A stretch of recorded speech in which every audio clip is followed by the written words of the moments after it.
see the world through other people's eyes. Now, empathy is a quality of character that can change the world. Hi, I'm Edwin Rutsch, and I'm the director of the Center for Building a Culture of Empathy, and I'd like to welcome you to our ongoing conference on how to build a culture of empathy. And this is panel number 6, titled, How Does Empathy Show Up in Your Restorative Justice Work? And this is also part of the 2012 Colorado Restorative Justice Summit. And Deb Witzel has kindly agreed to be moderator for this panel. So I want to thank you, Deb, and please take it away. Thank you, Edwin. I appreciate the opportunity. I'm the executive director for the Longmont Community Justice Partnership in Colorado, and excuse me, a co-producer of the Colorado Restorative Justice Summit that happens August 9th, 10th, and 11th, which is next week. Yay. And I'm very fortunate to have with me a couple of panelists who are presenting at the conference, and Beverly Title, who's here. Beverly, want to give a wave? Hello there. Beverly is also the founder of our organization. So we have the great pleasure of her wisdom on this panel. She also serves as one of the State Restorative Justice Council members here in Colorado, and consequently makes her a co-producer of this summit next week. And then to this side, I have Laura Snyder, who is the program manager for restorative practices in schools here in Longmont. And with her, we have Reed Lash, who is a trained student facilitator for restorative justice. So sorry. He's a trained student facilitator on our restorative justice team for the Longmont High School restorative justice team. So thank you all three for joining me today for this discussion. Happy to.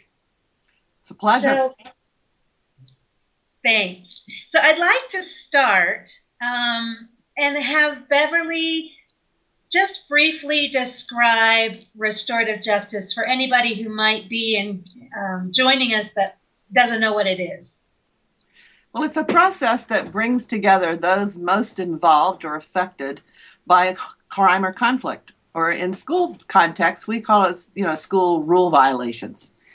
Things that would require discipline in schools, things that might require some kind of a criminal offense or some kind of event where without a restorative justice response, someone might get into the criminal justice system.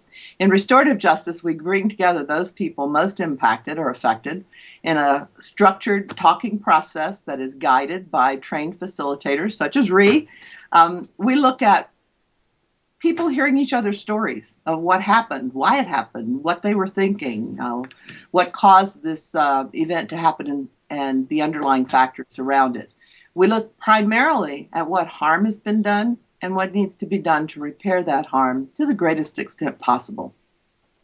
Then we make agreements with the parties involved about the people, what people who have caused harm will do to repair that harm.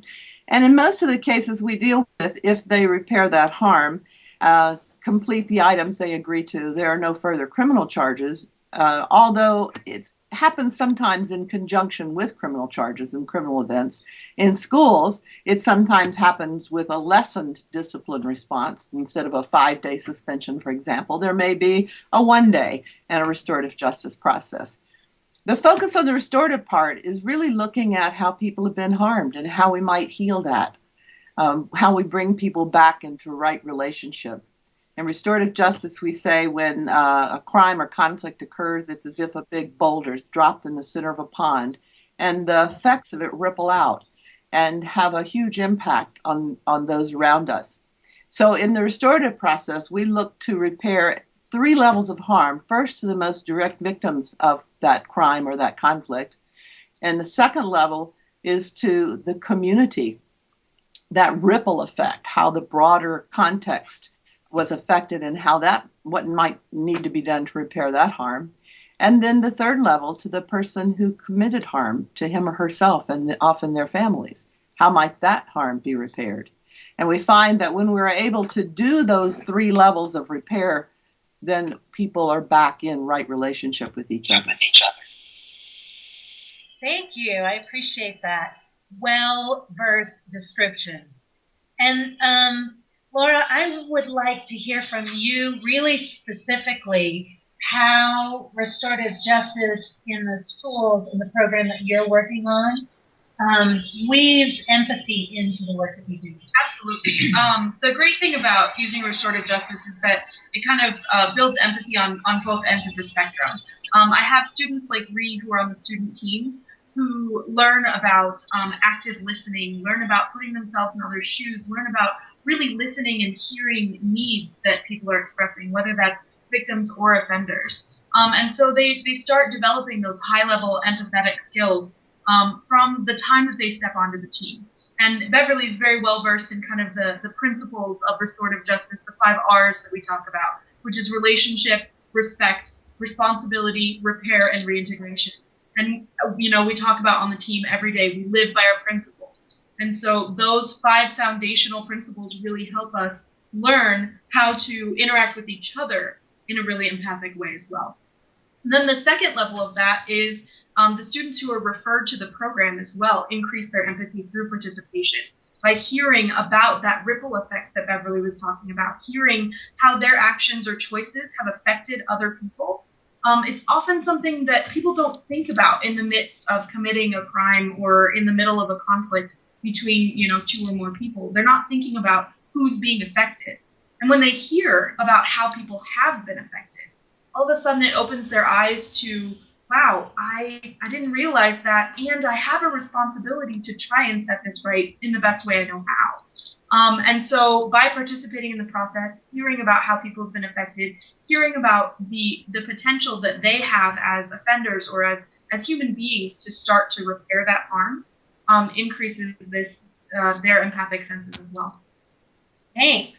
Mm-hmm. And so, Ree, I'm curious for you, why did you join the restorative justice team? Why did I join the restorative justice team? Well, I remember I was in 9th grade and I had a teacher named Mr. Gibbons who told me, you know what you'd be good at? You'd be good at being a leader. And there's something called restorative justice you can get into. And I was like, oh, that's cool, but I'm leaving. I'm going to a school called Lincoln High in Denver. So I went to that. It didn't work out for me. I came back and I said, hey, Mr. Gibbons, is there any way I could come back to that restorative justice thing that you told me about? What exactly was it? And he told me about it. And the way I related to it, it was just amazing to know I can make a difference in someone's life. And going off of my past and the stuff I had done wrong and learning from it and being able to teach others without blaming them or coming off strongly on them, but showing them, you know, what is right and being able to make an impact and a difference in someone's life, it meant a lot for me. So I decided I wanted to join the team and be a part of it. Great. Thank you so much. Mm-hmm. And thanks for joining the team. Thanks for having me. Yeah, it's our pleasure. So now I want to ask some general questions, and you guys can take turns answering those questions. The first one is, how do you all think restorative justice helps to build empathy? And like, what's a story that you've experienced personally where you've seen that happen? Anybody can go. I can jump in on that really quick. I've, no surprise, I've had many stories of restorative justice, have sat in hundreds of circles and touched so deeply. And I think the process is when we hear each other's stories, when we understand and connect to our common humanity. As many events as I've witnessed through restorative process, I've never found anything that's not understandable on some level when we as human beings really tell our truth and we listen without judgment, without blame, just seeking to understand. And that's the essence of the restorative process. A story that comes to mind real quickly, I pre-conferenced a set of grandparents. Kids next door had been shooting CO2 enhanced BBs down toward their house. place where their grandchildren normally play. They weren't that day, fortunately. But they shot windows out in their vehicles and in their house, and they were terrified, and they were sure these kids were gang kids. And when we pre-conferenced them, they were so afraid of these kids that they wanted to only participate in the conference if we used metal detectors to assure that they were safe in that conference. And so, we told them we wouldn't do that, but we would hold it in the police station, in a community room at the police station, and we would have an officer in the circle if that made them feel better. So they finally agreed to participate and came in very suspicious and withdrawn, kind of cold and scared, honestly. After we went through the storytelling phase and these boys talked about their lives, it's my tradition to give the closing comment to someone in the circle I feel moved toward. And so I gave it to this grandfather to ask him to close the circle. And I'll never forget his closing words. He says, a lot has happened here tonight, and we've really come to understand each other a lot more. And I've learned that you boys are growing up at home without fathers. And I've raised 5 boys. And I can tell you that sometimes a boy just needs to talk to a man. And when you feel that way, you just come knock on my door. So here is a man, an hour and a half ago, was too afraid to walk in the room with these kids, now inviting them to come knock on his door. That's the kind of shift that I've witnessed so many times in the restorative process.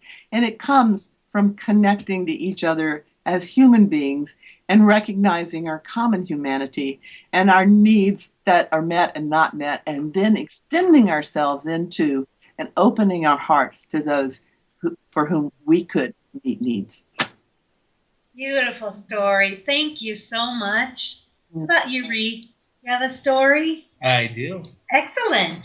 So this would bring me back to it was the case before I was officially facilitating.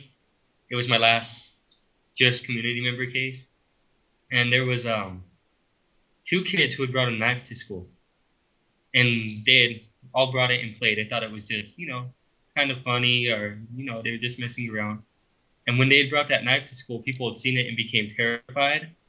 And the way that ripple effect just happened, it was incredible to see, because this school had already had a fairly bad reputation. Even kids that go to that school were being brought to another school when they got in trouble, just because that school was trying to get rid of them because they already had a bad reputation. So when these kids brought that knife and they got out, people were like, this school is horrible. Like, I don't want my kid to go in there. I don't want anything to do with this school. I don't want people to even know about these kids or to hang out with these kids. And the way, when we were in that circle, there was the principal who had been so affected. People were saying, what kind of principal just lets this stuff happen at this school? This principal can't do his job. And you had these, what was he called? I don't think it was an officer. It was a school resource officer. Okay. And he was being really just judged hard. Like, he can't do his job is what people were saying. He can't keep us safe. And here this is these people's income, and they're being judged on it in a position where, who knows, people might even want them to be kicked out of the school. And the way that these kids were hearing it, these kids were really feeling deep about it. Like, they were like, wow, I didn't know we did that much. But who was affected really strongly, other than just also the victims who had seen it, who were terrified? Because that school wasn't as bad as people said, were those kids who had brought the knife. They'd brought the knife, and people were judging them. They had been fairly cool kids before. And when they had brought that knife, the way people looked at them, the way people talked to them, they were no longer those cool kids. They were people were afraid of. People didn't treat them human. People treated them like animals that they wanted to stay away from because they were dangerous. And these kids had lost so much, not physically, but just so much had been taken from them, that when they were in that circle, you could look in their eyes and you could just feel what they were going through. And likewise, you could look in that principal's eyes, and you could look in that school resource officer's eyes, and you could just see what they were going through. And that brought a lot of empathy on me. And I know that brought a lot of empathy on all of them. I know when those students seen that principal, and that principal even said, I love these kids, and I have faith in these kids. And when they heard that, they felt like they had stabbed that principal right in the back. These kids felt horrible about it. And when I seen it, I was like, wow. In the end, it was such a beautiful result. Everything got cleared up. they came to an agreement, they made a contract, and it worked. And everything was clear. The air was cleared. And it's beautiful that we got to see this. And it had a lot of empathy on that whole circle. Me, the community members who've seen it, and we're just like, wow. And we're not afraid to speak to that heart, because I wasn't the only community member. The facilitators, I could see it in them. The co-facilitator, everybody in that circle was touched. And that's what we do here, and that's what I'm happy to be proud of. I'm proud of being a part of. Nice. Thank you. I'd like to add an addendum. One of the great things about that case was that the students then chose to go present at the elementary school about not bringing weapons to school. They said, you know, we made a lot of people scared, and we want to reach out to younger kids so that they know, first of all, that they don't have to be scared, and second of all, that the kids who come from this school are really great kids who are interested in keeping them safe, who are interested in making sure that they have what they need while they're at school during the day. And the school resource officer took those two boys to give presentations on safety in schools to the feeder elementary school. Nice. Yeah. Nice. So Ree talked about the agreements, and then you just gave us an example of agreement. And Laura, I'm wondering if you can talk a little bit about how we come to those agreements in the process, because I think that is another place that the empathy really starts to show up. Absolutely. So in a process, basically what happens is at first there's a big brainstorming session where everybody gets a chance to come up with ideas about how things can best be made right. And like Beverly said, we're looking to repair harm to the people most directly affected, to the community itself, and then to the offender, to the person who committed the harm and their family. And so we want to take care of harm on all of those levels. And so during that brainstorming session, we have people that are coming up with creative ideas that are based on the assets, on the strengths of the person who committed harm. So during the pre-conference process, the facilitators interview the referred student or the offender to talk about what it is that they do well, what it is that they have to contribute, what it is that they're interested in. And by building off of their strengths, it not only increases their likelihood of completion, it also gives them a sense that they have the capacity to do something to repair that harm. And it gives them that hope for that. And then once the brainstorming session kind of goes into full swing, you've got people throwing in ideas right and left. They want to see, you know, community service, and they want to see something artistic, and they want to see something that helps rebuild the family. You know, all of these things come in, and then the students themselves or the offenders themselves choose what it is that they're going to do, and that's kind of like a self-sentence. And they look at all of these ideas and they figure out the ones that they're willing to commit to doing and the ones that they feel like need to be done to make things right. And then once they've chosen their, you know, their items that they're willing to commit to, the circle gets another chance to go around and say, okay, if this person were to do all of these things, could we hold them back in good standing?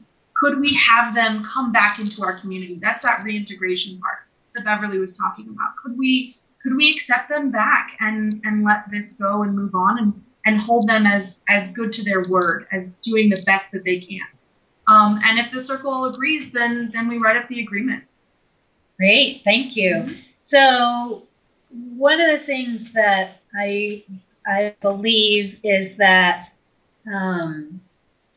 that empathy is a felt sense as well as something that you hear emerge, like in the creative process that Laura was talking about, or in the resolution that Beverly was talking about. And I'm wondering if you guys can talk about how you know it's happening in the room. How do you know that empathy is being built before you get to that end point where the grandfather says, come talk to me, or before you get to the point that the students say, and I'm going to go talk to other kids and take care of them?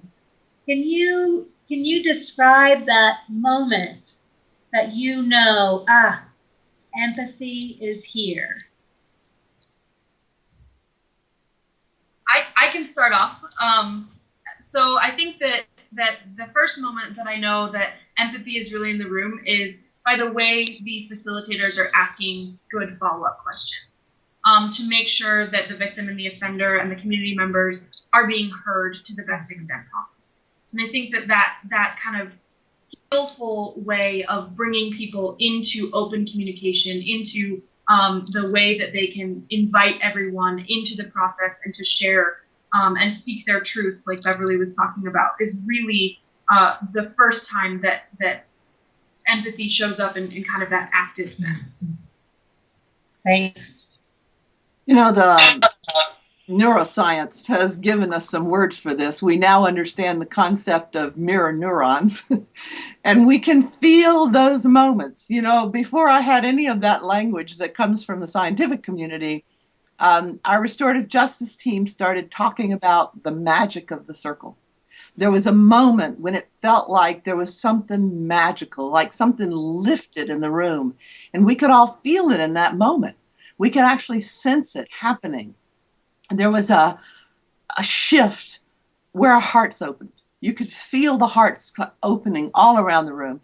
And very often it would produce tears.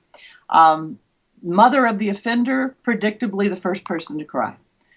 When that person who's been holding so much guilt, so much pain associated with this, feels like people care and feels like people understand and feels like people connect. I've sat in this room so many times in that circle and said, you know, I could be in any chair in this circle. Tonight, I'm your facilitator. There is that, once again, the phrase, the common humanity, is what so draws me to restorative practice, and the great privilege and honor I experience every time I have that kind of experience in a circle. I'm sure it's the release of oxytocin, those things that happen, that science is now being able to tell us what they are. We've known them forever. And when we experience them, I always say, I come out of those feeling like a better human being. You know, I'm privileged to get to do this work. And I, on a regular basis, get that kind of experience with people. It's addictive. You know, it really is, to be able to connect with people on that level of heart. You know, a lot of times people ask me the difference between mediation and restorative justice. And although I think cousins, maybe even kissing cousins in some ways, I was first trained as a mediator and did that for a number of years before I came into this work. And I think mediation happens in your head. It solves problems and resolves issues in your head, and restorative justice happens in your heart. And it really resolves it on a heart level. And it is that very quality of empathy. And, you know, it's very well established these days in the criminal psychology arena that low empathy relates to criminal behavior. High empathy relates to non-criminal or pro-social behavior. So in building those empathetic responses and kind of sending that part of ourselves to the gym for a workout helps build a healthy community. And that's exactly the way I feel restorative justice. It's like going to the gym for your emotional heart and your emotional well-being and giving it a good workout. Great. Thanks, Beverly.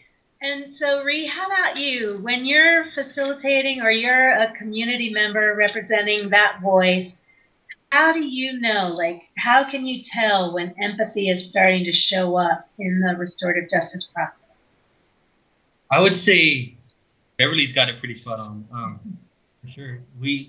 There's just this one moment where you just look into someone's eyes, and there's something in those eyes. There is something in those eyes that tells you, this is it. And when you feel it, suddenly the questions are no longer script. The script does not any longer exist to you. The script is within your heart. Suddenly, it's, what do I have to say now to get those tears that are on the verge of coming out to come out? It's how, and sometimes when you see those tears come out, those tears are about to come out of you too. Because we become one almost with each other. We become one person. Just for that space of time. Just for that one space of time. And you feel everything they feel, and they feel what you feel. And together, that is how the difference gets made. That's the difference between this court system and this system. Difference of feeling for each other. of leaning on each other. Difference of these people walked in strangers and came out knowing that they could trust you. There's this difference. And when you feel that empathy, you'll know it. It's an undescribable feeling, and there's no way, you'll know when it's real. Like that song says, it's true. You'll know when this empathy is real. You'll feel it. And the second that empathy becomes real, it spreads. It's like yawning. It'll spread throughout that whole circle. That's great. That's great. Thanks, Ree. So the question that I want to ask you guys next is, in what ways do you feel like your personal work that, Beverly talked about, it's a workout at the gym, and Ree, you talked about you know it. You just know that feeling. So what do you guys feel like your personal work is in building empathy through restorative justice? Because you're all really engaged. So what is it for you personally? Anybody can go. Psychologists tell us, they used to say that empathy was fairly well fixed by age 9. And they're backing off a little bit on that. But I do believe that the very roots and the heart of our capacity to connect to another human being happen in the early years. And the sooner we can get processes like restorative justice and those practices, circle practices where we regularly make the time to hear each other's stories, connect each other as human beings. So my commitment these days has shifted away from criminal justice and toward restorative justice practices in schools. And it's largely because I do so deeply believe that it's our children who need to be engaging in these in a way that will carry us forward. And there is no better example of what I'm saying than the young man who's sitting with you. Ree, I've had the privilege of working with Ree and training with Ree. And I'll tell you, that is one fine human being right there. I feel confident that our world is in good hands. And to take these young people and give them then the skills to be able to bring this more deeply into their worlds and to use with their peer groups and with their families, that is the best thing we could possibly do to build a healthier world. Great, thank you. How about you guys? Ree? Is it okay if you kind of reframe the question? Yeah, sure. So the question really is, how do you feel like you are bringing empathy or building empathy through restorative justice? Like, what's your personal piece that you bring? Oh, okay, I see what you mean. Right. Does that make sense? So what do I feel like I personally bring to Yeah, that circle? exactly. Yeah. What I bring to that circle that makes the difference. Ask you to come just a little bit more to the picture.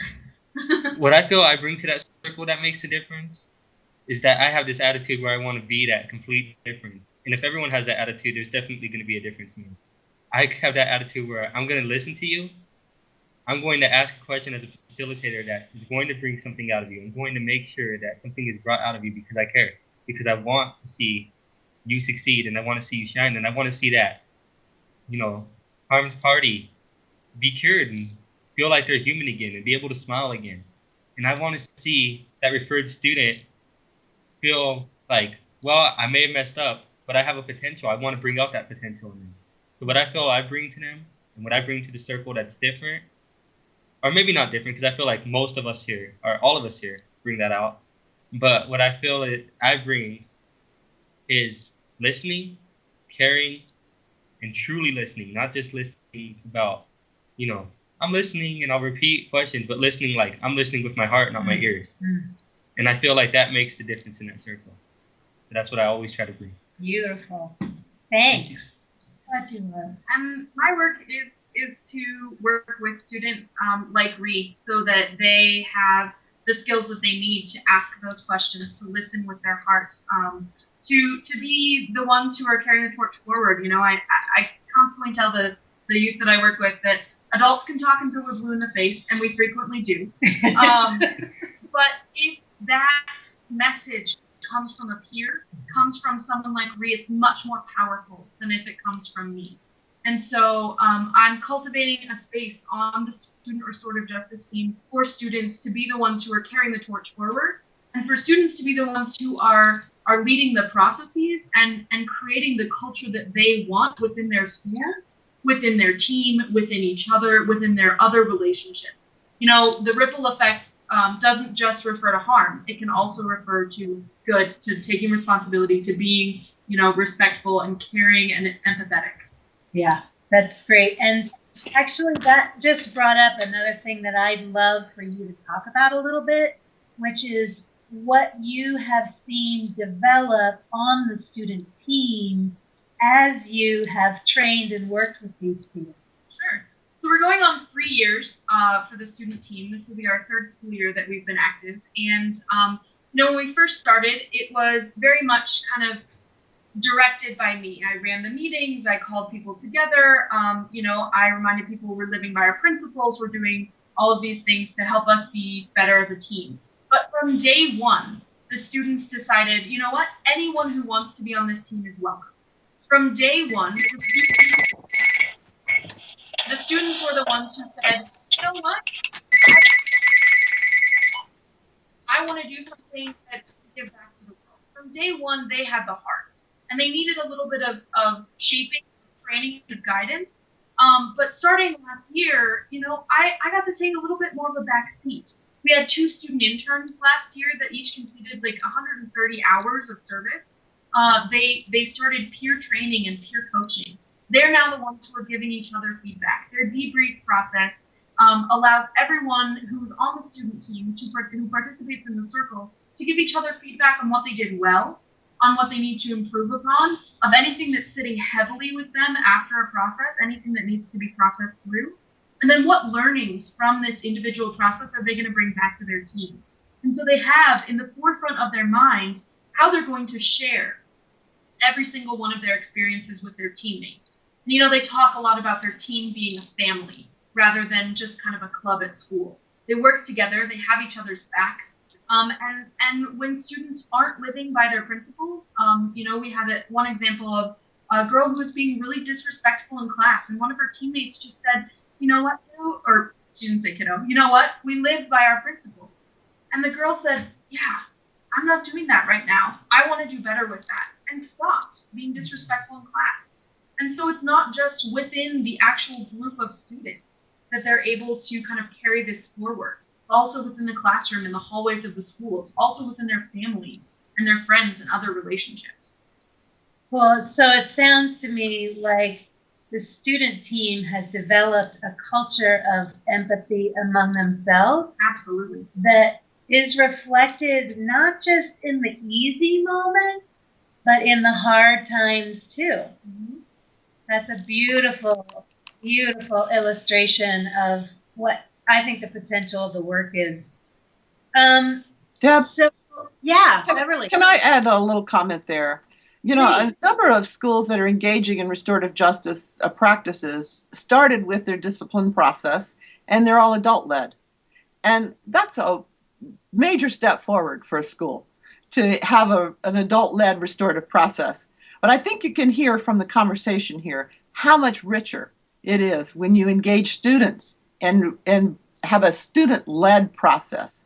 The ripple effects are so profound and happen on so many more levels that strengthen the culture of the school way beyond just addressing discipline issues. And that's why we so strongly advocate student-led processes. However, they are resource intensive. It takes dedicated staff to support a program like that.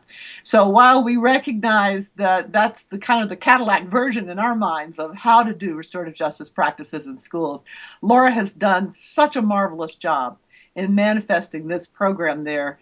And RE is just, you know, a prime example of that. But however schools can put their toes in the water, there are many benefits to be gained. The other thing that I would add to that is that, you know, it expands out from discipline processes as well. If you know, adults are going to lead discipline processes, that's great. They can engage students in other ways through the kind of non-disciplinary things. The connection circles and relationship building stuff that we do, having restorative conversations, having that culture of empathy, and developing that within students. That doesn't have to happen on a team. That can happen in the classroom. That can happen on a sports team. That can happen with students who are aid workers in the office. You know, that type of thing is just so rich for its potential to be used in many different ways. So, Bree, I'm going to throw you a new one, and I'm wondering if you could describe really briefly what a connection circle is. Because Laura just said, you know, you can use connection circles. And I think it's important for people to understand what that is. All right. So the connection lean on circle. in there. Lean on in there and tell them what it is. A connection circle is a circle that we do where we get all of our team members and then we put them all into a circle. And the circle's main purpose is relationship building. That is what we focus on. So we ask questions, and there's level 1, level 2, and level 3. So level 1 questions are like, what's your favorite color? What's your favorite soda? Yada yada.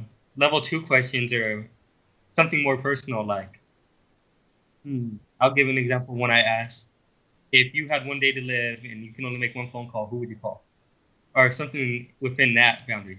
And level 3 questions are more intense. They kind of take more thinking. So it's like, how could restorative justice have been used during the Holocaust? That's an example of a level 3 question. And the reason we ask these questions is sort of to see, how do our teammates think? For one, that's good to know when we're in a circle, because if we know how they think, then we know how to use them as facilitators or how to be used as a community member. That's also good so we get to know them a little bit better, because I can tell you one thing, being in restorative justice, you become like a family. You know, I'd say it takes about 2 months and you're like, this is my brother and this is my sister. And you get really close. You get really close with these people. And that's an important tool in a circle, because then you know how these people can be used by you or how you could be used by them as a community member or if you're the facilitator. Also, it's an important tool just to have in life in general outside of restorative justice, because we're all human beings. We should all care, we should all love each other, and we should all be here for each other, because we all have a purpose, we all mean something. So the connection circle, that's what it's sort of meant for, to bring that out, to show us, you know, just exactly, hey, we're all human beings, and here's what's different about us, here's what's the same about us. We will find that out by what our answers are, and this is how we work. And this is this person, and this is this person, and here's that person. So that's the reason for our connection circles. Great. Perfect. Thanks, Ree. So, you guys, we have just about 10 minutes left, and I want to know if there's anything else that feels really important to you all to talk about with regard to how empathy shows up in your restorative justice work.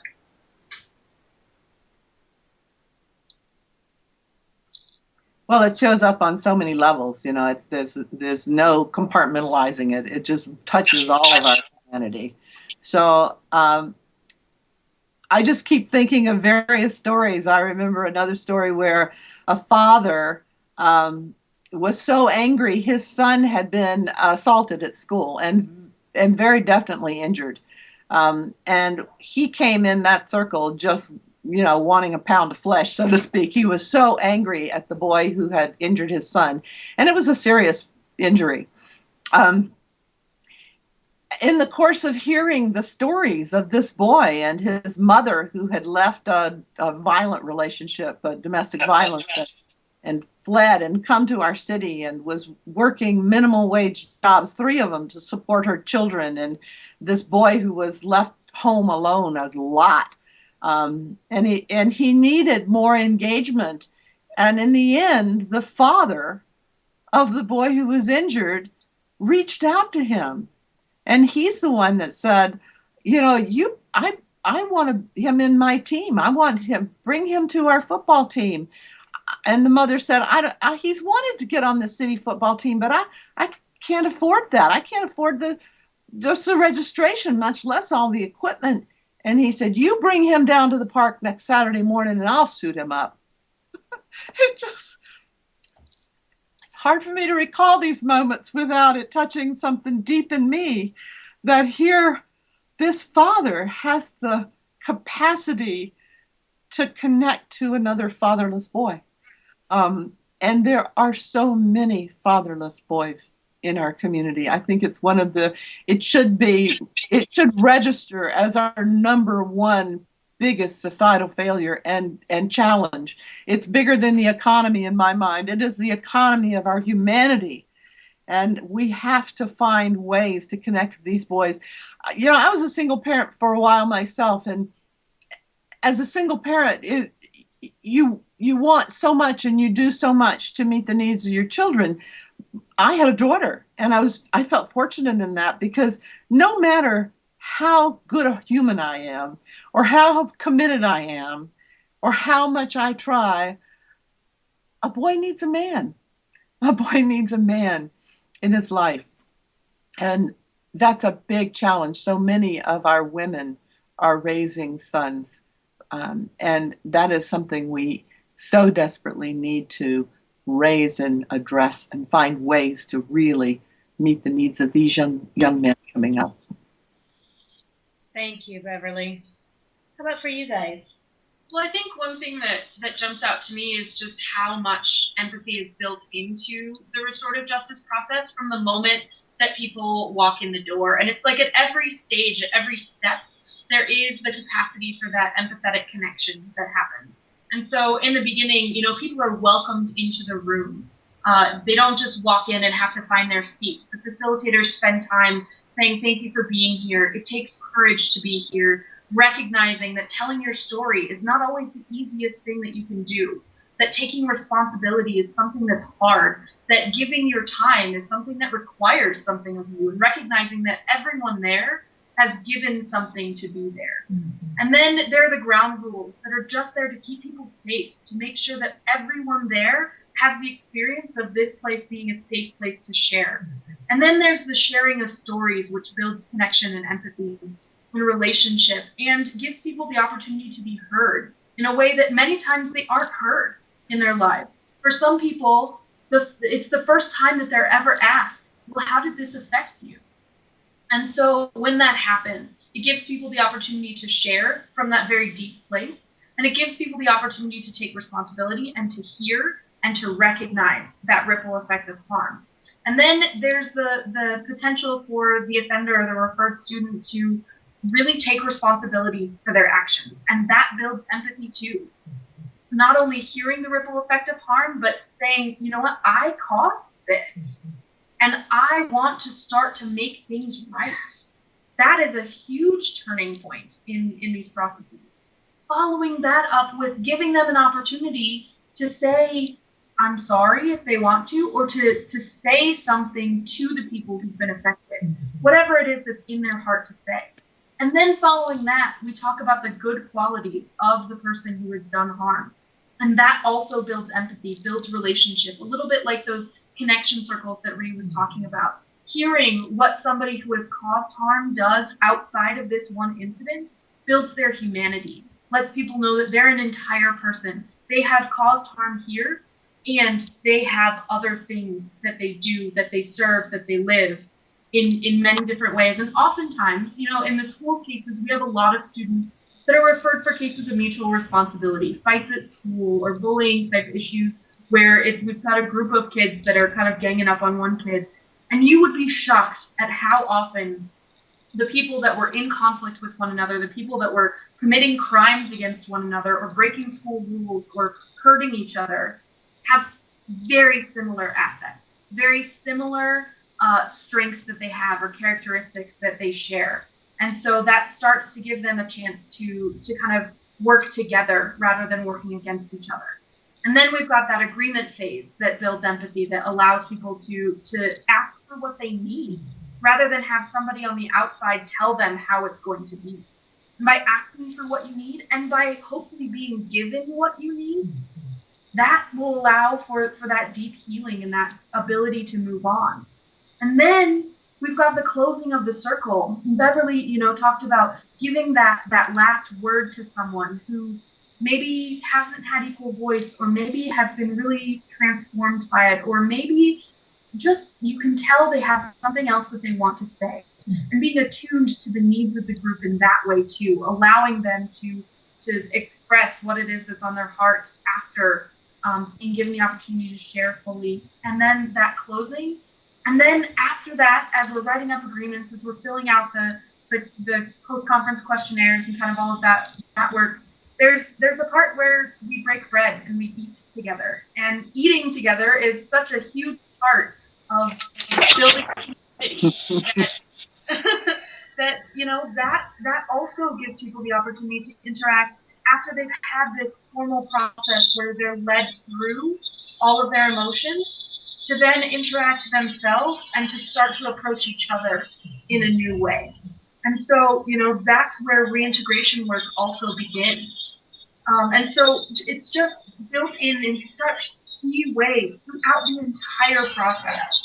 And I think that's what speaks to me most, is that there is every single possible opportunity to enhance empathy, to increase relationship, and develop a sense of community and sharing. Thank you. And Reed, do you have a story that you want to share? Yes. Good. So there was this one circle we had, and what had happened was a girl had hit her mom, and after having a hard day, and this girl had been on medication, so it was as if there was something. She had anger management issues, I believe. I might have that a little bit wrong, but what happened is Dave came into the circle, and from the beginning, the girl, she was irresponsive. She didn't want to talk at all. The mom was sort of slamming the girl in the circle. Like, it was just verbally. Right.